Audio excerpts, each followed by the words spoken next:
وتلك الأمثال نضربها للناس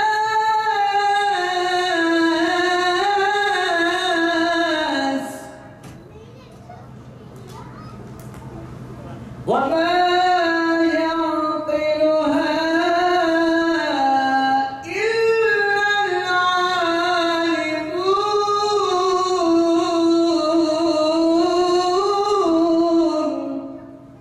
Yasinleri anlatmak kolay değil.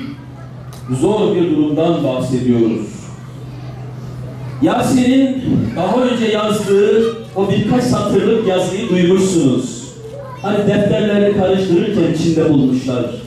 Merhamet yazıyor. Merhamet, merhamet etmek lazım.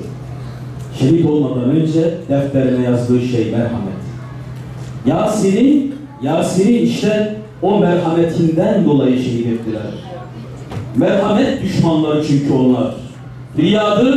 Riyadı Allah'a olan aşkından dolayı şehit ettiler. Turan Hoca'yı zaten söylemeye gerek yok.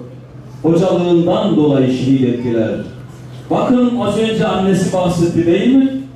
O Hüseyin'in çocuklara poşetlerle bir şey dağıttığını. Fazla söze gerek var mı?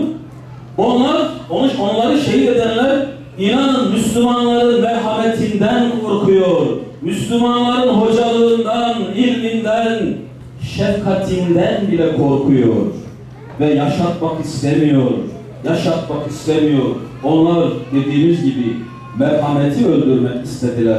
Şu anda Allah Resulü sallallahu aleyhi ve sellem aynen şöyle diyor. Benim ümmetimden Diyarbakır'da bu tuğyan asrında, bu isyan asrında, şu ahir zamanda, herkesin nefsi dediği zamanda, gençlerin eğlence peşinde, sefahet peşinde, lüks peşinde, oyun peşinde olduğu bir zamanda, Diyarbakır'da benim ümmetimden de Yasinler gönderen Allah'a hamdolsun diyor Allah Resulü sallallahu aleyhi ve sellem.